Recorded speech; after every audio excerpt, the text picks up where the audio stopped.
नमस्ते दोस्तों, आपका स्वागत करता हूं मैं इस नए एजुकेशनल वीडियो में। आज हम बात करने वाले हैं एक बहुत ही इंपॉर्टेंट टॉपिक के बारे में, इनकम टैक्स के chapter number 2, residence and scope of total income.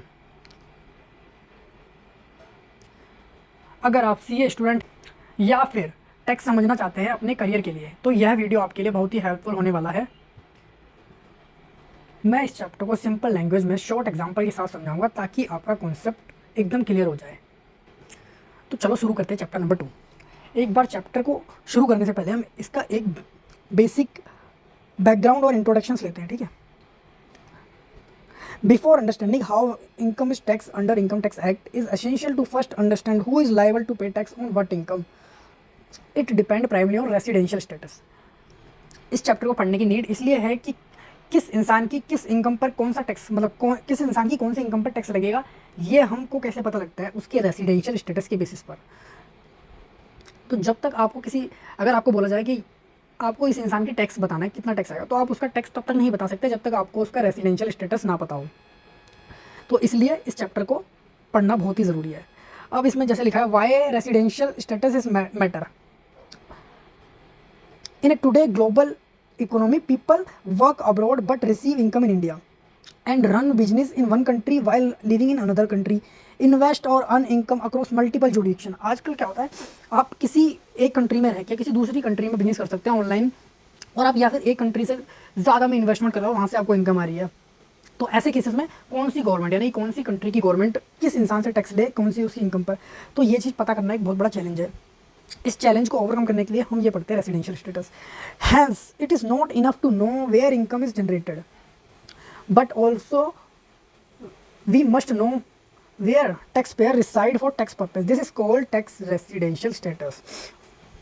अब इस चैप्टर को पढ़ने के पीछे हमारा पर्पस क्या है, ये चैप्टर पढ़ने के बाद आपको क्या क्या समझ आएगा। How to determine whether person is a residence और नॉन रेसिडेंस।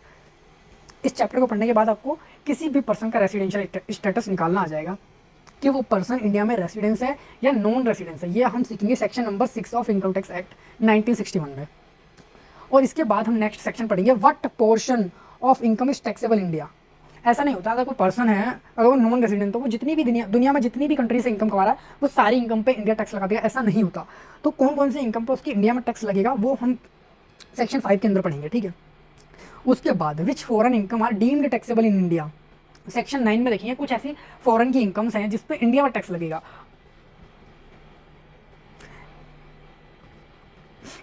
तो कुल मिला के ये चैप्टर आपके इनकम टैक्स के लिए क्या है, एक फाउंडेशन की तरह काम करेगा। आपको ये चैप्टर पढ़ लोगे तो आपको एक बेसिक कॉन्सेप्ट समझ आ जाएगा कि किस तरह से किस इनकम पर टैक्स लगता है। अब इसका रियल लाइफ में क्या रिलेवेंस है वो देख लो एक बार। A person may leave abroad but still pay tax in India if income is deemed to accrue arise in India, ठीक है। अगर एक बंदा इंडिया के बाहर रह रहा है और उसकी इनकम जो है इंडिया में टैक्सेबल हो जाएगी, कब? अगर वो इनकम इंडिया में अक्रू अराइज हो रही है या फिर डीम्ड अक्रू अराइज हो रही है। और एक फॉरेन कंपनी में टैक्स इन इंडिया इफ अगर एक फॉरेन कंपनी यानी कि एक इंडिया के बाहर की कंपनी पर इंडिया में टैक्स कब लग सकता है?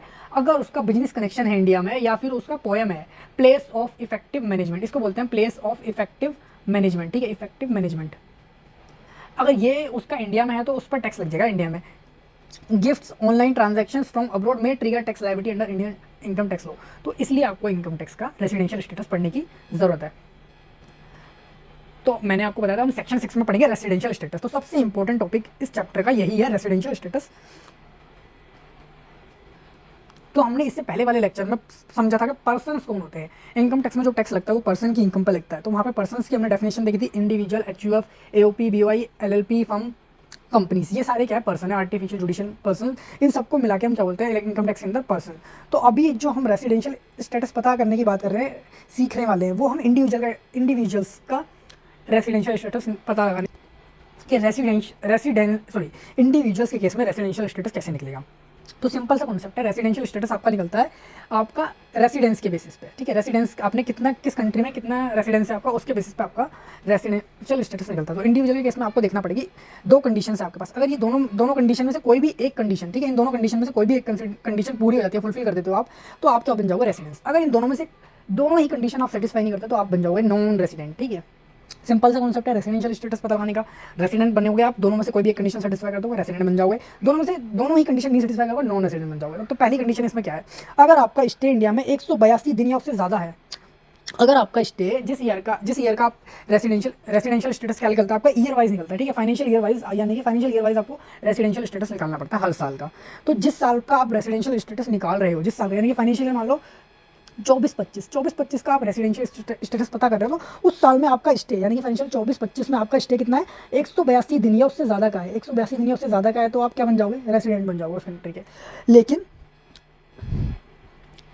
ठीक है, पहली कंडीशन तो ये होगी, 182 दिन जैसे ही आप इंडिया में स्टे कर लोगे रेसिडेंट बन जाओगे। लेकिन दूसरी कंडीशन है, अगर आपका स्टे क्या कहते हैं 182 दिन से ज़्यादा का नहीं है उस फाइनेंशियल ईयर में, लेकिन आपका स्टे उस इतना तो नहीं है, लेकिन आपका स्टे उस फाइनेंशियल ईयर में 60 दिन या उससे ज़्यादा का है, और साथ में प्लस, ठीक है, 60 डेज या ज़्यादा का है उस फाइनेंशियल ईयर में, जिस फाइनेंशियल ईयर की हम रेसिडेंशियल स्टेटस निकालना है, उसमें 182 दिन ना होकर 60 डेज है, तो आपको क्या करना है, पीछे के 4 साल, यानी उसके पीछे के 4 साल के उसके पीछे के 4 प्रीवियस ईयर्स को स्टे देखना है। उसमें आपका स्टे अगर टोटल मिलाकर 365 या उससे ज़्यादा है, 365 या उससे ज़्यादा है, तो आप क्या बन जाओगे, रेसिडेंट बन जाओगे।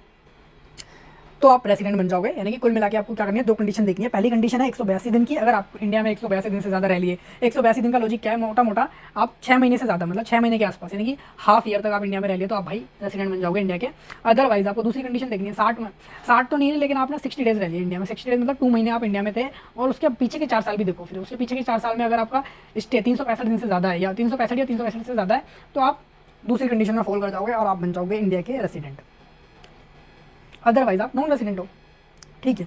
इसके बाद क्या आता है, एक इंपॉर्टेंट पॉइंट्स है यहाँ पर कि स्टे इन इंडिया का मतलब क्या है। स्टे इन इंडिया का मतलब है, आप स्टे इन इंडिया मतलब क्या है, अगर आप इंडिया के टेरिटोरियल वाटर में भी रुक लिए, यानी कि आप इंडिया के टेरिटोरियल वाटर में स्टे करते हो, तो उसको भी इंडिया माना जाएगा और उसको भी स्टे में काउंट किया जाएगा। अगर वहाँ पे भी आप एक दिन रुकते हो, तो उस एक दिन को काउंट किया जाएगा आपका रेसिडेंशियल स्टेटस पता करने में। या फिर आप स्टे करते हो किसी शिप या बोट पे जो इंडियन वाटर में है, अगर जो कोई शिप या बोट पे आप स्टे करते हो वो इंडियन वाटर में है, तो वहाँ भी आपको वो स्टे भी आपका इंडिया में काउंट होगा।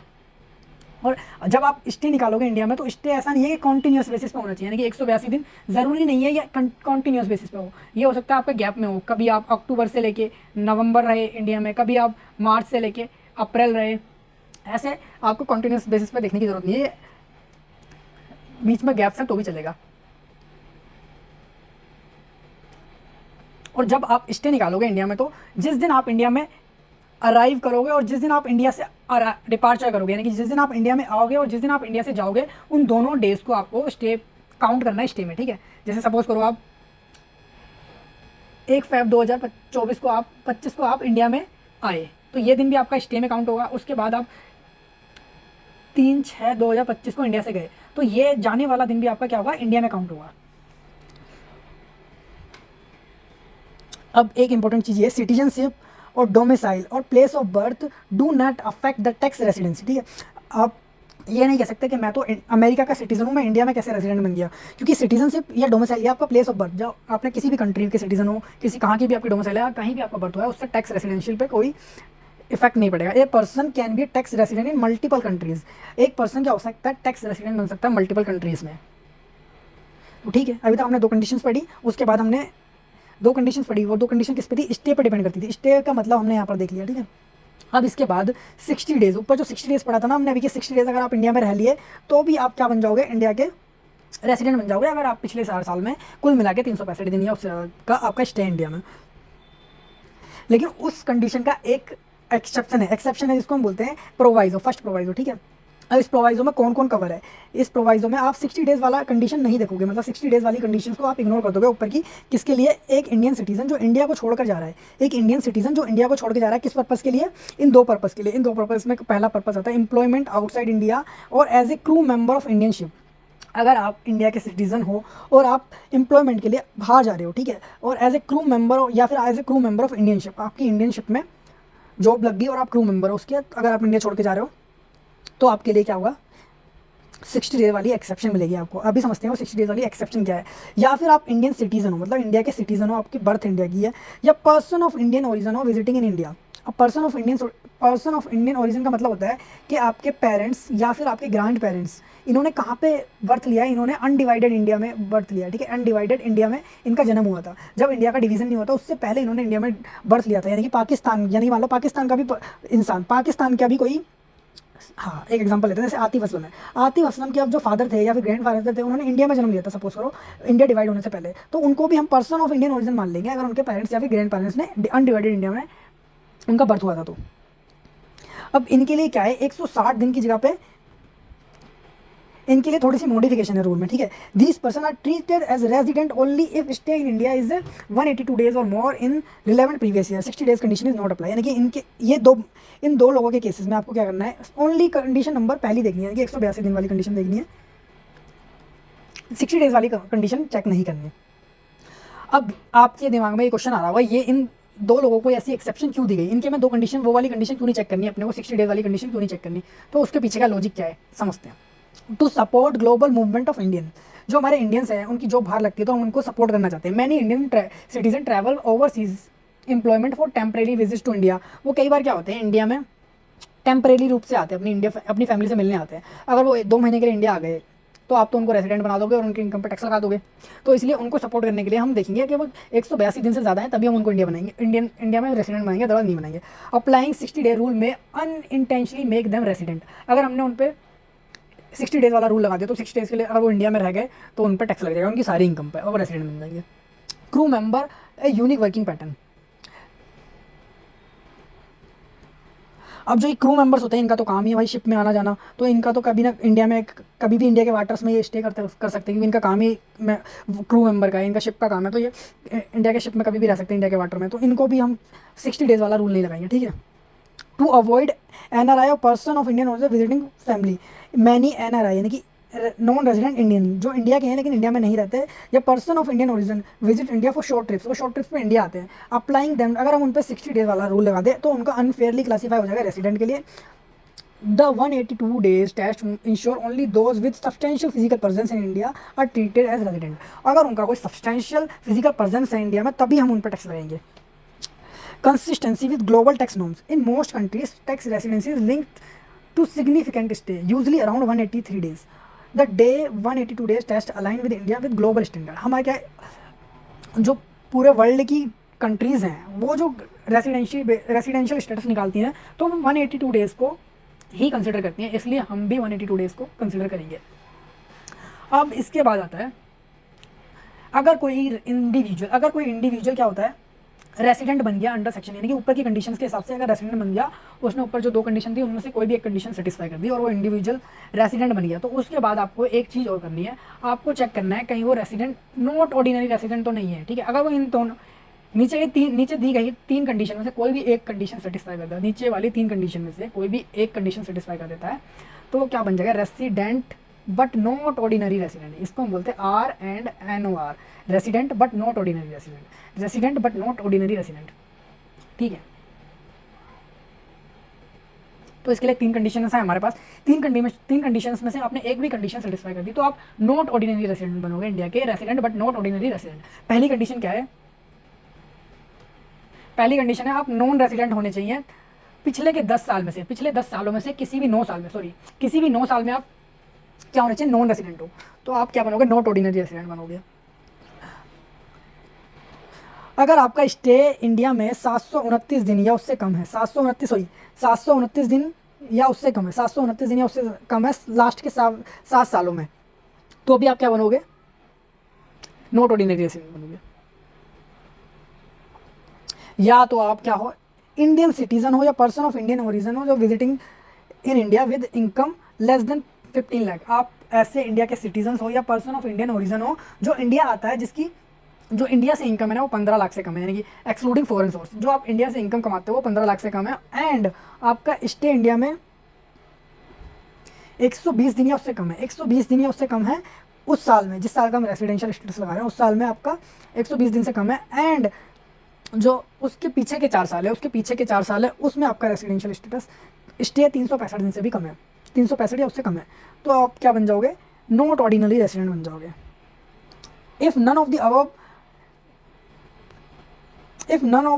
अबव कंडीशन इज सेटिस्फाई, इन तीनों में से आप कोई भी कंडीशन सेटिस्फाई नहीं करते, then individual is resident and ordinary resident, ठीक है। इंडिविजुअल HUF के केस में क्या होता है, आपने जैसी रेसिडेंस पता लगा लिया, इसके बाद आपको ये पता लगाना होता है, 2 चीज़ और पता लगानी होती है कि ये आप ऑर्डिनरी रेसिडेंट हो या फिर नॉट ऑर्डिनरी रेसिडेंट हो, ठीक है। तो सिंपल सी कंडीशन है, आपको रेसिडेंट पता लगाने के बाद उसके पीछे के 10 साल देखने हैं, यानी कि जिस साल का आप रेसिडेंशियल स्टेटस पता लगा रहे हो, फाइनेंशियल ईयर 24-25 का अगर आप रेसिडेंशियल स्टेटस पता लगा रहे हो तो आपको फाइनेंशियल ईयर 24-25 से पीछे के 4 साल, यानी कि पीछे के 4 साल का आपको क्या करना है, ये पता लगाना है कि आप उनके पीछे के 4 साल में, सॉरी पीछे के 10 साल, पीछे के 10 साल में आपको देखना है कि आप किन्हीं भी 9 साल में क्या होने चाहिए, आप नॉन रेजिडेंट हो तो आपने कंडीशन फुलफिल कर दी और आप क्या बन जाओगे, नॉट ऑर्डिनरी रेसिडेंट बन जाओगे। फिर आपको क्या करना है, लास्ट 7 प्रीवियस ईयर, यानी कि लास्ट 7 प्रीवियस ईयर्स में देखना है, अगर आपका स्टे 729 या उससे कम आता है तो भी आपने एक कंडीशन सेटिस्फाई कर दिया, आप नॉट ऑर्डिनरी रेसिडेंट बनोगे। उसके बाद आपको ये वाली कंडीशन देखनी है, अगर आप इंडियन सिटीजन हो, यानी कि आप इंडिया के सिटीजन होने चाहिए सबसे पहले, या पर्सन ऑफ इंडियन ओरिजिन होनी चाहिए जो इंडिया आता है और उसकी इनकम एक्सक्लूड करके, यानी कि फॉरेन इनकम को एक्सक्लूड करके 15 लाख से कम है, यानी कि जिसकी इंडियन इनकम 15 लाख से कम है, इनकम मतलब इंडिया से कमाई हुई इनकम 15 लाख से कम है, देन उसको आपको चेक करना है। अगर आपका स्टे 120 दिन या उससे कम है एंड आपका 365 डे या उससे कम है लास्ट 4 ईयर्स में, तो आप नॉट ऑर्डिनरी रेसिडेंट बन जाओगे। अगर इनमें से कोई भी कंडीशन आपने सेटिस्फाई नहीं करी तो आप रेसिडेंट एंड ऑर्डिनरी रेसिडेंट बन जाओगे। नोट, 120 दिन की condition not stand alone, it apply along with 365 days in 4 years, ठीक है। ये वाली कंडीशन क्या है, यहाँ पे एंड है, दोनों कंडीशन साथ में सेटिस्फाई होनी चाहिए। अब क्विक समरी टेबल क्या है, category, Indian citizen living for job on ship, अगर कोई इंडिया का सिटीजन जॉब के लिए या शिप क्रू मेंबर के लिए ऐसे जा रहा है तो उसके लिए 182 दिन का ही पीरियड देखना है आपको। अगर उसका स्टे 182 दिन है तो वह बनेगा रेसिडेंट, ठीक है, अदरवाइज वो बनेगा नॉन रेसिडेंट। उसके बाद कोई इंडिया का citizen person of Indian origin visit करता है इंडिया में, तो उसके नॉर्मल केसेस में क्या रहेगा, स्टे 182 दिन ही रहेगा। उसके बाद कोई इंडिया का सिटीजन या person of Indian origin with Indian income, जिसकी इंडिया की इनकम 15 लाख से कम है, तो उसको आपको क्या करना है, 182 दिन वाली कंडीशन चेक करनी है, साथ में 120 दिन प्लस 365 वाली कंडीशन चेक करनी है, ठीक है। अब एक कॉन्सेप्ट आता है section 6(1)(a), deemed resident. Indian government ने 2020 में क्या बोला, अगर कोई भी ऐसा इंडिविजुअल जो इंडिया का सिटीजन है और जिसकी total income excluding foreign source, यानी कि टोटल इनकम मतलब total Indian income, Indian source से जो इनकम उसने कमाई है 15 लाख से कम है, और वो किसी भी कंट्री में, इस दुनिया की किसी भी कंट्री में क्या है, वो टैक्स पे करने के लिए लायबल नहीं है, तो गवर्नमेंट ने बोला कि हम आपको मौका दे रहे हैं, यानी कि हम मान लेंगे कि आप इंडिया के रेसिडेंट हो, आपका रेसिडेंशियल स्टेटस क्या बन जाएगा, इंडियन। आप किसी भी कंट्री में रेसिडेंट टैक्स पे करने के लिए लायबल नहीं हो तो आपको इंडिया का रेसिडेंट मान लिया जाएगा। इस केस में क्या होगा, आपको स्टे चेक करने की जरूरत नहीं है, आप डीम्ड इज यूजली एन आप बनोगे तो, लेकिन आप रेसिडेंट बनोगे, लेकिन हमेशा कौन से वाले, रेसिडेंट नॉट ऑर्डिनरी रेसिडेंट, ठीक है, रेसिडेंट मान लेंगे, उसमें आपकी फर्दर कैटेगरी ये वाली आने वाली है। इसके बाद HUF फर्म और AOP, इनका रेसिडेंशियल स्टेटस देखते हैं, ठीक है। रेसिडेंट, ये लोग कब रेसिडेंट बनेंगे, इनके लिए आपको इनका स्टे चेक करने की जरूरत नहीं है, इन केसेस में स्टे चेक करने की जरूरत नहीं है, सीधा आप रेसिडेंट कब बन जाओगे, अगर आपका control and management of affairs, control and management of affair is Holi और पार्टली इन इंडिया है। अगर आपकी जो HUF है या फर्म है AOP है, उसका कंट्रोल एंड मैनेजमेंट क्या है, होली और पार्टली इन इंडिया है, तो वो क्या हो जाएगी, रेसिडेंशियल हो जाएगी। नॉन रेसिडेंट कब होगी, if control management is Holi outside India, यहाँ पार्टली नहीं, होली अगर आउटसाइड इंडिया है तो आप नॉन रेसिडेंट बन जाओगे, AOP फर्म और HUF।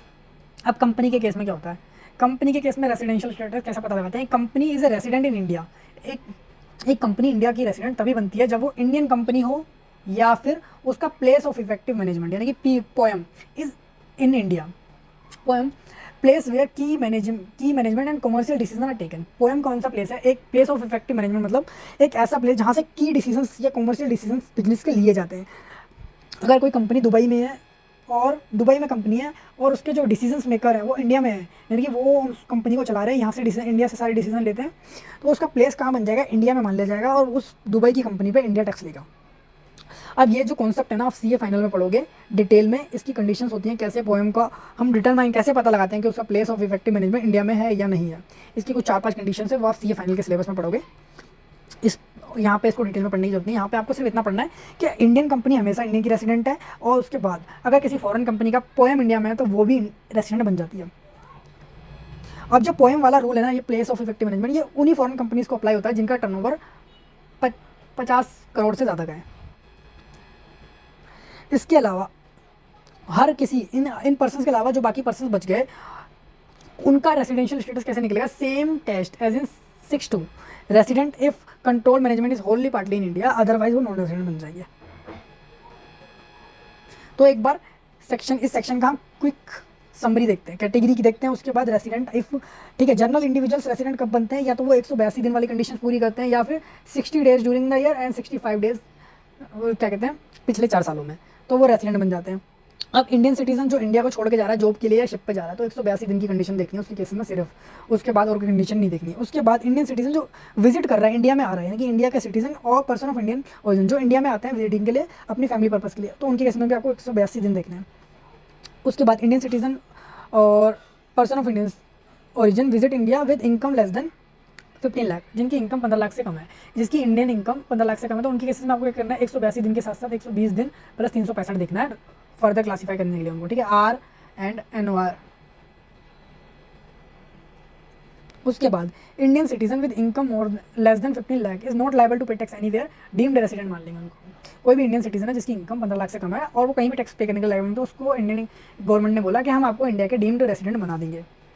अब कुछ इंपॉर्टेंट टर्म्स हमने यहाँ पे पढ़े। Foreign source income, foreign source income, income accrue arise outside India accept business profession control from India. तो फॉरेन सोर्स की इनकम का मतलब हमने देख लिया यहाँ पर। पोएम का मतलब देख लिया, place where effective strategic decision made, जहाँ से आप डिसीजन ले रहे हो, जिस प्लेस से आप डिसीजन ले रहे हो वो हो जाएगा आपका पोएम। इसके बाद आते हैं हम सेक्शन नंबर 5, जो आपको बताता है scope of total income. Scope of total income से आप क्या समझते हो? सबसे पहले ये सेक्शन आपको एक्सप्लेन करने वाला है what income is taxable in India, यानी कि कौन कौन सी इनकम इंडिया में टैक्स लगेगी on the basis of residential status. Residential status आपने पता कर लिया किसी बंदे का, तो आप उसकी कौन कौन सी इनकम पर टैक्स लगेगा। जैसे कि एग्जांपल मैं आपको देता हूँ,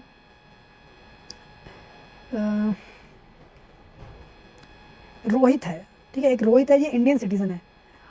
अब ये इसको सैलरी मिल रही है, सैलरी फ्रॉम यूके, तो ये टैक्सेबल होगी या नहीं होगी। उसके बाद इसको एक इनकम आ रही है, इसकी दूसरी इनकम क्या है, rental income from home in London. उसका एक लंदन में हाउस है जहाँ से उसको रेंटल इनकम आ रही है, इस इनकम पर टैक्स लगेगा या नहीं लगेगा। उसके बाद बैंक इंटरेस्ट मिल रहा है उसको कुछ फॉरेन बैंक से, तो उस पर टैक्स लगेगा नहीं लगेगा। तो आपको कुल मिला के उसकी टोटल इनकम पे किस किस इनकम पे टैक्स इंडिया में लगेगा या नहीं लगेगा वो पता लगाना है, और वो पता लगाने के लिए आपको सेक्शन 5 पढ़ना पड़ता है, scope of total income. Section 5 आपको बताता है आर एंड ओ आर की कौन कौन सी इनकम पर टैक्स लगेगा। इन्होंने बोल दिया अगर कोई बंदा रेसिडेंट एंड ऑर्डिनरी रेसिडेंट है तो उसकी ग्लोबल इनकम, यानी कि फ़र्क नहीं पड़ता उसने वो इनकम किस कंट्री में कमाई, कहाँ से कमाई, उसकी सारी इनकम पर टैक्स लग जाएगा। यानी कि फॉलोइंग इनकम उसकी टैक्सेबल कर देंगे हम। जो इनकम उसने इंडिया में रिसीव करी या डीम्ड रिसीव करी, इंडिया में रिसीव करी या डीम्ड रिसीव करी, जो इनकम इंडिया में अक्रू हुई और अराइज हुई, जो इनकम इंडिया के बाहर भी हुई ना, वो भी उसकी टैक्सेबल हो जाएगी इंडिया में। अब गवर्नमेंट का ऐसा कहने का मतलब क्या है, गवर्नमेंट कह रही है अगर आप इंडिया के हो तो आप तो हमारे अपने हो, यानी कि अपने हो तो आपको क्या करना पड़ेगा, टैक्स ज़्यादा देना पड़ेगा और सारी इनकम पर टैक्स देना पड़ेगा। और अगर आप इंडिया के बंदे हो, यानी कि ऑर्डिनरी आप रेसिडेंट करते हो इंडिया में, ऑर्डिनरी रेसिडेंट हो, तो आप इंडिया के बंदे हो और इंडिया में जो इनकम आप रिसीव करोगे या डीम्ड रिसीव करोगे उस पर आपको टैक्स देना है। जो इनकम इंडिया में अक्रू अराइज होगी उस पर भी टैक्स देना है, और जो इंडिया के बाहर से कमाओगे उस पर भी टैक्स देना है, यानी कि आपको पूरी वर्ल्ड वाइड इनकम पर टैक्स देना है अगर आप ऑर्डिनरी रेसिडेंट हो। लेकिन आप रेसिडेंट हो बट नॉट ऑर्डिनरी रेसिडेंट हो, तो उस केस में क्या होगा, आपकी लिमिटेड इनकम पर टैक्स लगेगा, यानी फॉलोइंग इनकम। जो इनकम इंडिया में रिसीव हुई उस पर टैक्स लगेगा, जो इनकम अक्रू अराइज हुई उस पर टैक्स लगेगा।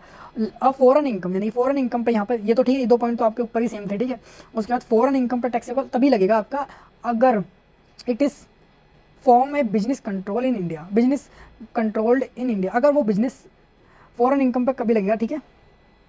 फॉरेन इनकम तभी टैक्सेबल होगी अगर वो बिजनेस कंट्रोल इंडिया से किया जा रहा है या फिर प्रोफेशन सेटअप इंडिया में है। Foreign income is not link with Indian control is not taxable for NOR. Foreign income not link to Indian control, अगर कोई ऐसी फॉरेन इनकम है जो आप जिसका इंडिया से कोई कंट्रोल नहीं हो रहा तो वो आर एंड एनओआर के लिए टैक्सेबल नहीं होती, ठीक है। अब उसके बाद नॉन रेसिडेंट के केस में क्या होता है, ओनली इंडियन इनकम पर टैक्स लगेगा। नॉन रेसिडेंट मतलब इंडिया के बंदे नहीं है, ये बाहर के बंदे हैं। बाहर के लोगों पर टैक्स कब लगेगी गवर्नमेंट, यानी कि आप किसी बाहर की कंट्री के लोगों पर टैक्स लगा रहे हो तो उन बंदों को आपको टैक्स तभी लगा सकते हो जब वो इंडिया से इनकम कमा रहे हैं, कुछ इंडिया से इनकम करा रहे हैं, तभी उन पर आप इनकम टैक्स लगा सकते हो। तो इनके केस में 2 इनकम टैक्सेबल होती है। पहली इनकम है इनकम रिसीव्ड और deem to be received in India, income accrue arise और deem to be accrue arise in India. तो इनकी 2 ही इनकम पर टैक्स लगता है। ये 2 इनकम तो हर किसी के केस में टैक्सेबल है, ठीक है, सबके केस में सेम है। तो ये सबसे इजी है नॉन रेजिडेंट वाले का। ओनली इंडियन इनकम, यानी कि जो इनकम है इंडिया में रिसीव हुई या डीम्ड टू भी रिसीव हुई, वो आपकी टैक्सेबल है इंडिया में, या फिर अक्रूअराइज होगी इंडिया में तो भी टैक्सेबल है। ये बंदा फॉरेन से कोई भी इनकम कमा रहा है तो उस पर कोई टैक्स नहीं लगेगा, वहाँ पे फॉरेन की गवर्नमेंट टैक्स देगी। उसके बाद रेसिडेंट ऑर्डिनरी बन जाते हो तो आपके लिए क्या है, सारी इनकम पर टैक्स देना है, फिर तो कुछ सोचना ही है, जितनी भी आपने इनकम कमाई उस पर टैक्स देना है।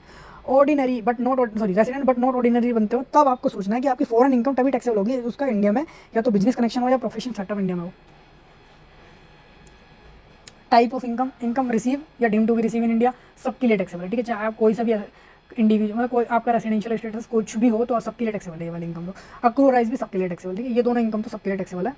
उसके बाद foreign income, business profession control from India, अगर बिजनेस प्रोफेशन कंट्रोल इंडिया से हो रहा है तो ये सबके लिए टैक्सेबल है, लेकिन नॉन रेसिडेंट के लिए टैक्सेबल नहीं है। Other foreign income, other foreign income यानी कि बिजनेस प्रोफेशन के अलावा की जो फॉरेन इनकम है वो सिर्फ इसी की टैक्सेबल होंगी, रेसिडेंट नॉट ऑर्डिनरी की भी नहीं होंगी और नॉन रेसिडेंट की भी नहीं होंगी। अब इनकम रिसीव्ड इन इंडिया का मतलब क्या है, इनकम इज फिजिकली और एक्चुअली रिसीव इन इंडिया। कोई सी भी इनकम आपने इंडिया में रिसीव कर ली तो वो क्या माना जाएगा, इंडिया में रिसीव हो गई। अक्रूअराइज का मतलब क्या होता है, right to receive income is establish in India, यानी कि राइट टू उस इनकम को रिसीव करने का राइट्स कहाँ पे स्टैब्लिश हुआ, इंडिया में, तो वो भी आपकी अक्रूअराइज मान लीजिए। डीम्ड टू बी अक्रूअराइज का मतलब है सेक्शन 9, सेक्शन 9 पढ़ेंगे, उसमें जो जो इनकम है उनका मतलब वो है deemed to be accrue arise in India. Foreign की इनकम है, फिर माना जाएगा कि वो इंडिया में अक्रूअराइज हो रही है। अब एक एग्जांपल समझते हैं। सबसे पहले हम एग्जांपल लेंगे मिस्टर ए, जिसका रेसिडेंशियल स्टेटस क्या आर एंड ओ आर। इसके कुछ सोर्सेज ऑफ इनकम दी हुई है, उनका अमाउंट दिया गया है, आपको इनकी टैक्सेबिलिटी भी दी हुई है। टैक्सेबिलिटी क्या रहने वाली है, कोई सैलरी इनकम होती है मिस्टर ए को तो वो टैक्सेबल होगी इंडिया में। कोई इंटरेस्ट फ्रॉम यूएस बैंक आता है 2 लाख रुपये का, ये भी टैक्सेबल होगा इंडिया में, क्योंकि इसकी ग्लोबल इनकम पर टैक्स लगने वाला है। उसके बाद business from Dubai, business income from Dubai आ रही है, वो भी टैक्सेबल होगी फॉरेन इनकम। उसके बाद टोटल इनकम इसकी 10 लाख आती है, all income are taxable as global taxation apply. दूसरा बंदा है एक रेसिडेंट है बट नॉट ऑर्डिनरी रेसिडेंट है, मिस्टर बी, ठीक है। इसके सोर्सेज ऑफ इनकम दिए हुए हैं, यहाँ पे उनका अमाउंट दिया गया, टैक्सेबिलिटी आपको बतानी है। उसको रेंट आ रहा है प्रॉपर्टी, ठीक है, इंडिया की प्रॉपर्टी से कोई रेंट आ रहा है तो ये क्या होगा, इंडिया के यानी कि इंडिया में अक्रूअराइज हो रहा है, ठीक है। राइट टू रिसीव उसका कहाँ पे स्टैब्लिश हो रहा है, इंडिया में, तो ये टैक्सेबल है, ठीक है। उसके बाद UK business control from India, control हो रहा है ये बिजनेस कहाँ से, इंडिया से, तो ये भी टैक्सेबल हो जाएगा। उसके बाद salary from Canada, no Indian control, ये कहाँ पे टैक्सेबल होगी, कनाडा में टैक्सेबल होगी, इंडिया में टैक्सेबल नहीं होगी, क्योंकि ये बिजनेस इनकम नहीं है सबसे पहली बात तो। और उसके बाद इंडिया से कोई कंट्रोल नहीं हो रही। Only Indian plus control foreign income क्या होगी, टैक्सेबल होगी इसके केस में। मिस्टर सी क्या है, नॉन रेसिडेंट है और इसकी सोर्सेज ऑफ इनकम ये है। डिविडेंड आ रहा है उसको इंडियन कंपनी से, तो ये तो इंडियन इनकम होगी इसलिए टैक्सेबल होगी। सैलरी फ्रॉम यूएस जॉब, ये इंडियन इनकम नहीं है, फॉरेन इनकम है, तो ये टैक्सेबल नहीं होगी। उसके बाद interest from German bank 3 lakh रुपये का, ये भी टैक्सेबल नहीं होगा इंडिया में। टोटल टैक्सेबल इनकम उससे आगे 7 लाख, सिर्फ ये वाली, ठीक है। Only Indian source income is taxable. इसके बाद अपना सेक्शन 9 आएगा, income deemed to be accrue arise in India, मतलब ऐसी इनकम जो हम मान लेंगे कि वो इंडिया में अक्रूअराइज हो रही है। तो ठीक है, अब हम इस सेक्शन में क्या पढ़ने वाले हैं, भले ही कोई इनकम आपको इंडिया में अक्रूअराइज नहीं लग रही कि इंडिया में अक्रूअराइज हो रही है, फिर भी हम उसको इंडिया में अक्रूअराइज मान लेंगे। तो देखते हैं section 9, income deemed to be accrue arise in India. Non resident के लिए इनकम कब टैक्सेबल होती है इंडिया में, जब वो इनकम इंडिया में या तो रिसीव हो रही हो या इनकम इंडिया में अक्रूअराइज हो रही हो या फिर डीम टू अक्रूअराइज हो रही हो। तो ये सेक्शन जो आपके लिए इंपॉर्टेंट है, ये आपको नॉन रेजिडेंट की पॉइंट ऑफ व्यू से पढ़ना है सेक्शन, ठीक है। रेजिडेंट की तो सारी इनकम पे टैक्स लगता है, तो ये सेक्शन किसके लिए है, नॉन रेजिडेंट के लिए है। अब कुछ ऐसी इनकम्स हैं जो आपको देखने में लगेगी कि वो फॉरेन की इनकम है, लेकिन हमारी गवर्नमेंट ने क्या बोला, इन इनकम्स पे हम टैक्स लेंगे नॉन रेजिडेंट से और हम ये मानेंगे कि ये इंडिया की इनकम है। तो ऐसी इनकम्स हमें जो डीम्ड इनकम है, डीम्ड अक्रूअराइज हो रही है इंडिया में, उनको सेक्शन 9 ने बता दिया। सबसे पहली इनकम है बिजनेस इनकम। अगर ऐसी कोई भी इनकम आती है, income from business connection in India को हम क्या मानेंगे, deemed to be accrue arise in India मान लेंगे। किसी भी बिजनेस कनेक्शन का मतलब क्या है, यहाँ पर बिजनेस कनेक्शन का मतलब है कोई नॉन रेजिडेंट है या फॉरेन कंपनी है, कोई नॉन रेजिडेंट है या फॉरेन कंपनी है, अगर उसने एक एजेंट अपना इंडिया में बिठा रखा है और वो एजेंट क्या करता है, एक नॉन रेजिडेंट फॉरेन कंपनी है, वो उसने अपना एक एजेंट इंडिया में बिठा रखा है, वो एजेंट क्या करता है, उसके बिहाफ पे क्या करता है, ऑर्डर सिक्योर करता है इंडिया में, या कंक्लूड करता है कॉन्ट्रैक्ट्स विद कस्टमर्स, ठीक है, और या फिर मेंटेन करता है उसका स्टॉक या डिलीवरी करता है उसके गुड्स की। तो ये मान लिया जाएगा कि वो एजेंट क्या है, डिपेंडेंट एजेंट है और वो एजेंट इंडिया में बैठ के क्या कर रहा है, उसका बिजनेस ऑपरेट कर रहा है। तो ऐसे केस में हम इसको बोलेंगे बिजनेस कनेक्शन। और इंडिया में से जो इनकम आएगी उसको नॉन रेजिडेंट फॉरेन कंपनी को, वो क्या होगी, उस पर इंडिया में टैक्स लग जाएगा। दो बातें होती हैं, एक होता है एक्सपोर्ट के केस में जनरली टैक्स नहीं लगता इंडिया में। अगर non resident foreign company directly किसी कस्टमर को इंडिया में गुड सेल करती है तो वो एक्सपोर्ट के केस में एक्सपोर्ट की डेफिनेशन में आता है और एक्सपोर्ट के केस में इनकम टैक्स नहीं लगेगा उस नॉन रेजिडेंट के केस में, लेकिन इस केस में लग जाएगा। उसके बाद अगर किसी नॉन रेजिडेंट को किसी ऐसी प्रॉपर्टी यानी कि हाउस प्रॉपर्टी है, सपोज करो कोई हाउस प्रॉपर्टी है, बिल गेट्स की एक हाउस प्रॉपर्टी इंडिया में है और उस हाउस प्रॉपर्टी को उसने क्या कर रखा है, रेंट पे ले रखा है। वो जो रेंट की जो इनकम आ रही है, बिल गेट्स एक नॉन रेजिडेंट है, उसको जो इनकम आ रही है उस पर इंडिया में टैक्स लग जाएगा, क्योंकि वो प्रॉपर्टी कहाँ पर है, वो इंडिया में है। या कोई ऐसा और भी असेट है जिससे उसको रेंटल इनकम आ रही है, प्रॉपर्टी है, फिर कोई भी ऐसी रेंटल जिससे उसको इनकम आ रही है, वो कहाँ पर है, इंडिया में है, तो इंडिया में उसको टैक्स देना पड़ेगा उस नॉन रेजिडेंट को। अब एलोन मस्क है, ठीक है, एलोन मस्क के पास एक इंडिया में घर था, या बिल गेट्स का एग्जांपल लो, ठीक है, बिल गेट्स के पास हाउस प्रॉपर्टी थी, और उस हाउस प्रॉपर्टी को क्या किया बिल गेट्स ने, सेल कर दिया। अब इंडिया में है प्रॉपर्टी, किसी बिल गेट्स ने ये प्रॉपर्टी इसको बेच दी इलोन मस्क को, ठीक है, दोनों नॉन रेजिडेंट है, एक नॉन रेजिडेंट है, दूसरे नॉन रेजिडेंट को इंडिया के बाहर क्या किया, प्रॉपर्टी बेच दी, लेकिन वो प्रॉपर्टी कहाँ पर है, इंडिया में है। तो ये इस बिल गेट्स के हाथ में कैपिटल गेन टैक्स लगेगा, क्योंकि जो प्रॉपर्टी है वो इंडिया में सिचुएटेड है, इसलिए उसके हाथ में इंडिया में टैक्स लग जाएगा। तो इसको भी हम deem to be accrue arise in India मान लेंगे। जैसे यहाँ पे एक एग्जांपल दिया गया है, यूएस कंपनी है, फॉरेन की कंपनी है, सेल करती है software to Indian customer through a dependent agent, उसने अपना एक एजेंट अपॉइंट कर रखा है इंडिया में, तो उसको जो इनकम आएगी इंडियन सेल्स से वो टैक्सेबल हो जाएगी इंडिया में। लेकिन किस किस केसेस में बिजनेस कनेक्शन नहीं बनेगा, उसके कुछ एक्सेप्शंस है कि कुछ केसेस में बिजनेस कनेक्शन नहीं बनेगा। अगर आप परचेज करते हो गुड्स इन इंडिया, किसी ने गुड्स इंडिया में परचेज करी फॉर एक्सपोर्ट, और वो बंदा एक्सपोर्ट करने के लिए परचेज करता है, तो उस केस में हम इसको बिजनेस कनेक्शन नहीं मानेंगे। कोई न्यूज़ एजेंसी है, वो न्यूज़ एजेंसी क्या करती है, न्यूज़ कलेक्ट करती है इन्फॉर्मेशन और अपने यहाँ पे डिस्प्ले करती है उसको, तो उससे जो उसको इनकम हो रही है वो भी इंडिया में टैक्सेबल नहीं होगी। कोई फॉरेन की मीडिया है, वो इंडिया से न्यूज़ या इन्फॉर्मेशन कलेक्ट करके अपने यहाँ पर दिखाते हैं, उससे उनको जो भी पैसा आता है वो इंडिया में टैक्सेबल नहीं होगा। Shooting of cinematographic films bye non resident, अगर कोई नॉन रेजिडेंट इंडिया में आके फिल्म की शूटिंग करते हैं और उसको भी हम बिजनेस कनेक्शन नहीं मानेंगे, उनकी इनकम पर भी टैक्स नहीं लगेगा इंडिया में। कोई कंपनी है, डायमंड कंपनी है, जो अनकट डायमंड डिस्प्ले करती है कहाँ पर, स्पेशल नोटिफाइड जोन्स में, तो उसको भी बिजनेस कनेक्शन नहीं माना जाएगा। उसके बाद सेकंड इनकम आपको ऐसी लग सकती है कि जो नॉन रेजिडेंट के लिए, कि नॉन रेजिडेंट है तो भी वो इनकम इंडिया में टैक्सेबल होगी। Salary deemed to be accrue arised in India if service render in India even paid abroad. अब ये बात याद रखना, किसी भी बंदे ने, चाहे वो रेजिडेंट हो या नॉन रेजिडेंट हो, अगर उसने इंडिया में काम किया है, उसकी सैलरी उसको कहीं भी मिल रही है, चाहे इंडिया में मिल रही है, आउट ऑफ इंडिया मिल रही है, तो उस पर टैक्स जो लगेगा वो इंडिया में ही लगेगा, क्योंकि हम मान लेंगे सोर्स इंडिया में है और टैक्स लग जाएगा इंडिया में। एग्जाम्पल देखो, राजू है इंडिया में, राजू वर्क करता है इंडिया में फॉर यूएस कंपनी के लिए, ठीक है, एंड टैक्स इज पेड। अब जो उसका सैलरी मिलती है वो यूएस डॉलर में मिलती है, तो टैक्स सैलरी कहाँ पर टैक्सेबल होगी, इंडिया में होगी, क्योंकि राजू क्या है, इंडिया में वर्क कर रहा है, डीम्ड टू बी अक्रूवराइज्ड हो जाएगी। Next point number 3, government salary for services outside India. अगर अभी तक तो हमने क्या बोला था, अगर सर्विसेज इंडिया में रेंडर करिए किसी भी पर्सन ने, तो उसकी सैलरी क्या होगी, इंडिया में टैक्सेबल होगी। लेकिन कुछ केसेस ऐसे हैं, अगर आपने इंडिया के बाहर भी सर्विसेज दी हैं और लेकिन आपको जो सैलरी मिल रही है वो इंडियन गवर्नमेंट से मिल रही है, गवर्नमेंट ऑफ इंडिया से मिल रही है, तो और आप इंडियन सिटीजन होने चाहिए, ठीक है, अगर आप इंडियन सिटीजन हो, आपको सैलरी गवर्नमेंट ऑफ इंडिया से मिल रही है आउटसाइड इंडिया सर्विसेज देने के लिए, तो वो भी डीम टू बी अक्रूवराइज हो जाएगी, ठीक है। इसका एग्जांपल है मिस्टर आर्यन, जैसे IFS ऑफिसर है, पोस्ट इनकी लंदन में है, ड्रॉ करते हैं सैलरी इंडियन गवर्नमेंट से, तो ये सैलरी कहाँ पे टैक्सेबल होगी, इंडिया में टैक्सेबल होगी, ना कि लंदन में।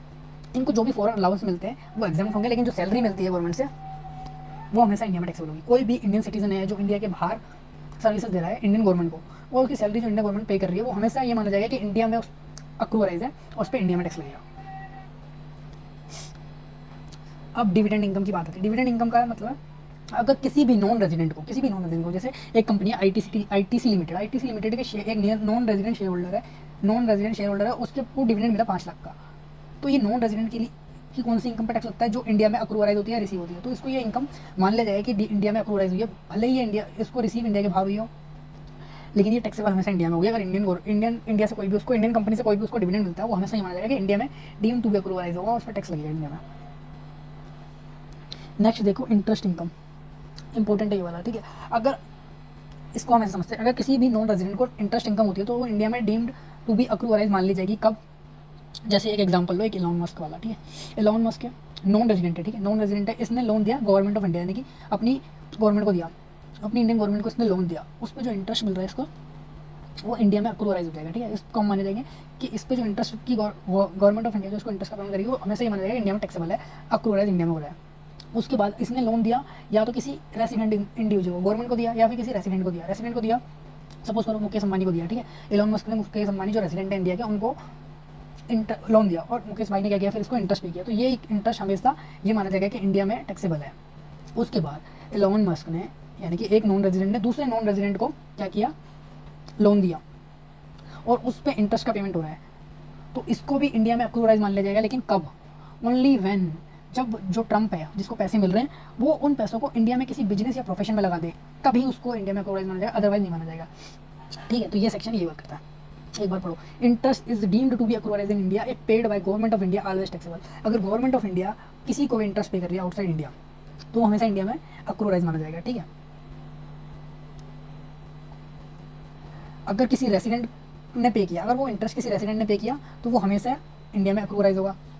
लेकिन इसका एक एक्सेप्शन है, कब? Unless borrowed for business outside India. अगर उस रेसिडेंट बंदे ने, जो मुकेश अंबानी ने, अगर वो पैसा जो इलोन मस्क से लिया था वो इंडिया के बाहर किसी बिजनेस में यूज़ करने के लिए लिया था, तो जो इलोन मस्क को इंटरेस्ट की इनकम होगी उस पर इंडिया में टैक्स नहीं लगेगा। लेकिन नेक्स्ट पॉइंट है, अगर वो इंटरेस्ट कौन पे कर रहा है? एक नॉन रेजिडेंट पे कर रहा है। नॉन रेजिडेंट इंटरेस्ट पे कर रहा है दूसरे नॉन रेजिडेंट को। अगर वो फंड इंडिया में किसी बिजनेस या प्रोफेशन के पर्पज के लिए यूज़ हो रहे हैं तो उस पर इंडिया में टैक्स लग जाएगा। अब रॉयल्टी की बात करते हैं। रॉयल्टी भी deemed to be accrue India हो जाएगी कब? सेम है, ठीक है। सपोज करो एक फॉरेन कंपनी है टेस्ला को रॉयल्टी इनकम आ रही है किससे? गवर्नमेंट ऑफ इंडिया से, तो हमेशा इंडिया में टैक्सेबल होगी, ठीक है, क्योंकि डीम्ड अक्रू इंडिया में है। उसके बाद किसी रेसिडेंट से आ रही है तो सेम इस पर टैक्स लग जाएगा, अनलेस ये किसी आउटसाइड इंडिया के बिजनेस में यूज़ हो रहा है। उसके बाद नॉन रेजिडेंट से भी अगर टेस्ला को कोई रॉयल्टी मिलती है, जो इंडिया में अगर वो यूज़ कर रहा है उससे जो भी बिजनेस पर्पस के लिए यूज़ कर रहा है उस रॉयल्टी की पेमेंट जिस भी खर्चे के लिए कर रहा है वो, अगर वो इंडिया में यूज़ हो रहा है, उसका इंडिया में यूज़ हो रहा है, तो भी क्या होगा? उस इनकम को अक्रूराइज मान लिया जाएगा। इंडियन एग्जांपल जैसे यहाँ पर है, इंडियन गवर्नमेंट पे करती है 2 लाख रुपए to US firm for software license use in India, pay royalty is taxable in India. Next है fees for technical services. Fees for, आपने कोई फीस पे करी टेक्निकल सर्विसेज के लिए तो ये भी अक्रूराइज इंडिया में हमेशा मान ली जाएगी। इसमें भी सेम है, ठीक है। अगर गवर्नमेंट ऑफ इंडिया पे कर रही है तो हमेशा ही माना जाएगा कि वो इंडिया में अक्रूराइज है। उसके बाद रेसिडेंट पे कर रहा है उसको तो भी वो हमेशा इंडिया में अक्रूराइज होगी। उसके बाद पेड बाय नॉन रेजिडेंट भी पे कर रहा है अगर वो फीस फॉर टेक्निकल सर्विसेज, और वो टेक्निकल सर्विसेज जो यूज़ होने वाली है वो इंडिया के किसी बिजनेस में यूज़ होने वाली है, प्रोफेशन में यूज़ होने वाली है, तो उस पर टैक्स लगेगा, अदरवाइज टैक्स नहीं लगेगा। उसके बाद रेजिडेंट के केस में फिर वही बात आती है। रेजिडेंट के केस में एक एक्सेप्शन है, अगर रेजिडेंट रॉयल्टी की फीस पे कर रहा है, रॉयल्टी की फीस पे कर रहा है किसी नॉन रेजिडेंट को, तो इंडिया में अक्रूराइज कब नहीं मानी जाएगी? अगर वो रेजिडेंट जो टेक्निकल सर्विसेज ले रहा है वो किसी ऐसे बिजनेस या प्रोफेशन में यूज़ करने के लिए ले रहा है जो इंडिया के बाहर है। अब देखो एग्जांपल इसमें जैसे होगा, इंडियन कंपनी ने हायर किया सिंगापुर फर्म को for consulting related to Indian project, fees for technical service taxable in India if even render outside India. Next है आपका गिफ्ट टू नॉन रेजिडेंट और resident but not ordinary resident, any sum of money more than 50,000 rupees receive without consideration by non resident foreign company और R&NOR from a resident is deemed to be accrue arise in India. अगर किसी भी foreign company को या फिर non resident को या फिर resident but not ordinary resident को क्या मिलता है? गिफ्ट मिलता है 50,000 से ज़्यादा का किसी भी रेजिडेंट पर्सन से, तो वो इंडिया में टैक्सेबल होगा। एग्जाम्पल देखो, एक रेजिडेंट ने क्या किया, गिफ्ट कर दिया 75,000 रुपये अपनी नॉन रेजिडेंट सिस्टर को, तो इस पर इंडिया में टैक्स लग जाएगा। अब देखो ऊपर हमने कुछ टर्म्स पढ़े थे तो उनकी हम एक्सप्लेनेशन एक बार देख लेते हैं। बिजनेस कनेक्शन का मतलब तो मैंने आपको समझाया था, इंक्लूड फिजिकल प्रेजेंस होना चाहिए या फिर कोई उसका एजेंट है या डिजिटल इकोनॉमिक प्रेजेंस है उसका, यानी कि अब इसका मतलब समझते हैं, ठीक है। इस सिग्निफिकेंट इकोनॉमिक प्रेजेंस का मतलब क्या है? Transaction with Indian user can trigger business connection even without physical presence, ठीक है। कुछ ऐसे केसेस में अगर उनका फिजिकल प्रेजेंस भी नहीं है लेकिन फिर भी उनको हम इंडिया में बिजनेस कनेक्शन मान लेंगे। फीस फॉर टेक्निकल सर्विसेज का मतलब होता है managerial technical consulting services. Royalty का मतलब होता है payment for use of intellectual property like patent software. अगर आपने कोई भी रॉयल्टी पे करी, कोई भी पेमेंट करी आपने क्या यूज़ करने के लिए? पेटेंट सॉफ्टवेयर या इंटेलेक्चुअल प्रॉपर्टी के लिए, ठीक है, तो उसकी जो पेमेंट है उसको हम बोलते हैं रॉयल्टी। एक बार हम फिर से क्विक ओवरव्यू लेते हैं सेक्शन का। हमने सबसे पहले बोला बिजनेस इनकम कब टैक्सेबल होगी? Taxable in India if business connection आता है। अगर बिजनेस कनेक्शन इंडिया में है तो कोई भी नॉन रेजिडेंट जो इंडिया से पैसा कमा रहा है उसकी टैक्सेबल हो जाएगी इंडिया में इनकम। सैलरी इनकम कब टैक्सेबल होगी नॉन रेजिडेंट की? अगर वो सर्विसेज इंडिया में रेंडर कर रहा है, ठीक है। गवर्नमेंट ऑफ इंडिया, अगर गवर्नमेंट ऑफ इंडिया क्या कर रही है, सैलरी आउटसाइड इंडिया किसी को भी पे कर रही है, यानी कि इंडियन सिटीजन होना चाहिए वो, ठीक है, तो उनको क्या होगी? उनकी सैलरी इंडिया में ही हमेशा टैक्सेबल होगी। डिविडेंड, अगर किसी को भी इंडियन कंपनी से डिविडेंड मिल रहा है तो इंडिया में टैक्सेबल होगा। अगर नॉन रेजिडेंट को इंडियन कंपनी से डिविडेंड मिलता है तो इंडिया में टैक्सेबल होगा। उसके बाद इंटरेस्ट, रॉयल्टी और फीस फॉर टेक्निकल सर्विसेज, इन तीनों का फंडा सेम है। अगर गवर्नमेंट या फिर रेजिडेंट यूज़ अगर उसका इंडिया में है तो इंडिया में टैक्सेबल होगी। उसके बाद अगर नॉन रेजिडेंट भी इवन पे कर रहा है तो उस पर भी इंडिया में टैक्स लग जाएगा। अगर वो इंडिया में यूज़ होने वाली है, इंटरेस्ट या लोन का पैसा या फिर जो ये टेक्नोलॉजी ले रहे हैं या फिर सर्विसेज ले रहे हैं वो इंडिया में किसी बिजनेस या प्रोफेशन से रिलेटेड, तो इंडिया में उस पर टैक्स लग जाएगा। अगर किसी नॉन रेजिडेंट को या फिर फॉरेन कंपनी को या फिर resident but not ordinary resident को 50,000 से ज़्यादा गिफ्ट मिलता है without consideration from a resident से, तो क्या होगा, इंडिया में हमेशा टैक्स लगेगा उस पर, ठीक है। तो ये सेक्शन हम क्यों पढ़ रहे थे, ये सेक्शन हम इसलिए पढ़ रहे थे, हमने पढ़ा था ऊपर सेक्शन 5 में स्कोप ऑफ टोटल इनकम में जो रेजिडेंट की, जो नॉन रेजिडेंट सॉरी जो रेजिडेंट होते हैं उनकी ग्लोबल इनकम पर टैक्स लगता है, ठीक है। ग्लोबल इनकम मतलब उन्होंने उस इनकम को कहाँ पर कमाया ये मैटर नहीं करता, अगर वो इंडिया के रेजिडेंट बन गए तो उनकी सारी इनकम पर टैक्स लगेगा, चाहे वो उन्होंने यूके में कमाई हो, अमेरिका में कमाई हो या फिर जापान में कमाई हो, कहीं की भी इनकम हो उस पर टैक्स लगेगा इंडिया में। नॉन रेजिडेंट के केस में क्या होता है, अगर आप नॉन रेजिडेंट बन गए किसी भी इंडिया के अगर आप नॉन रेजिडेंट बन गए तो आपकी सिर्फ एक इनकम पर टैक्स लगता है जो इंडिया में क्या होनी चाहिए, एक तो रिसीव्ड होनी चाहिए या फिर डीम्ड टू बी रिसीव्ड होनी चाहिए, या फिर अक्रूवराइज होनी चाहिए या फिर डीम्ड टू बी अक्रूवराइज होनी चाहिए, इन दोनों में से। तो ये रिसीव्ड के लिए यानी कि रिसीव्ड तो हमें पता चल गया कि इंडिया में उसका रिसीव होना चाहिए, इंडिया में अगर पैसा मिला तो वो टैक्स लग जाएगा उस पर, ठीक है, नॉन रेजिडेंट को इनकम हुई। तो ये सेक्शन 7 डील करता है इससे। उसके बाद अक्रू और अराइज, सेक्शन 9 बताता है आपको कौन कौन सी इनकम ऐसी है जो इंडिया में अक्रूवराइज हो रही है।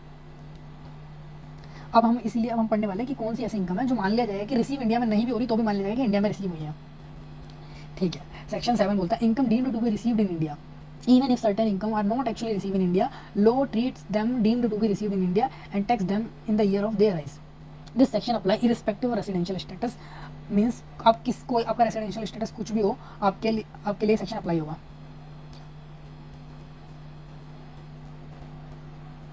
तो लिस्ट है, ठीक है, list of income deemed to be accrue arise in India. तो आपको नीचे लिस्ट दी गई है कि कौन कौन सी ऐसी इनकम है जो मान लिया जाएगा कि इंडिया में अक्रूवराइज हो रही है। तो जिसमें सबसे पहला आता है employer contribution to RPF exceeding 12% of salary. आपको सैलरी आपके एम्प्लॉयर ने आरपीएफ में पैसा जमा कराया 12% ऑफ सैलरी से एक्सीड, तो ये इंडिया में इस पर टैक्स लगेगा, और चाहे भले ही आप रेजिडेंट हो नॉन रेजिडेंट हो इससे फर्क नहीं पड़ता। उसके बाद इंटरेस्ट क्रेडिटेड टू आरपीएफ, अगर इंटरेस्ट जो आरपीएफ में क्रेडिट हो रहा है वो 9.5% से ज़्यादा है तो भी वो इंडिया में टैक्स लगेगा उस पर। Contribution to NPS under section 80, employer ने जो भी कंट्रीब्यूशन किया एनपीएस स्कीम में वो आपके लिए इंडिया में टैक्सेबल है। Amount transfer from unrecognised PF to recognised PF,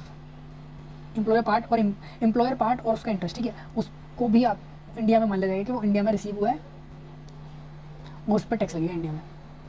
अब कुछ एग्जाम्पल्स हैं, जैसे देखो अर्जुन अर्न करता है सैलरी 10 लाख रुपए एंड ही एम्प्लॉयर कंट्रीब्यूट करता है 15%, उसके एम्प्लॉयर ने 15% किसमें डाला, आरपीएफ में डाला 1.5 लाख रुपए, ठीक है। अलाउबल कितना है 12% ऑफ सैलरी, 12% ऑफ सैलरी क्या होगा आपको अलाउ हो जाएगा, लेकिन एक्सेस 30,000 का क्या होगा, क्योंकि 12% से ऊपर वाला ही आपका इंडिया में टैक्सेबल है, ठीक है, deemed to be receive in India में जाएगा, taxable in the year of contribution. दूसरा एग्जांपल देखो excess interest, suppose RPF interest is credited at 10% per annum but limit is 9.5%। अब उसको इंटरेस्ट कितना मिला, इंटरेस्ट क्रेडिट हुआ उसको 50,000,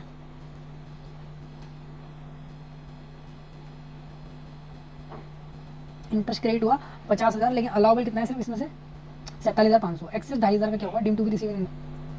अब की पॉइंट देखो इसमें, these income are tax even if not withdraw और receive in cash, deemed to be received does not equal to actually receive, ठीक है। डीम्ड टू बी रिसीव का मतलब है जरूरी नहीं आपको एक्चुअल में रिसीव हो, but include in the total income, पर आपको इसको टोटल इनकम में इंक्लूड करना है। Apply to the only specific employer related retirement benefits. तो यहाँ पे ये आपका चैप्टर खत्म हो जाता है। आपको कोई भी इसमें डाउट हो या क्वेरी हो तो आप मेरे को मेल पे भेज सकते हो या फिर कमेंट कर सकते हो, मैं आपका सारे डाउट्स क्लियर करने की कोशिश करूँगा। मिलते हैं नेक्स्ट चैप्टर में नेक्स्ट टॉपिक के साथ, तब तक के लिए बाय।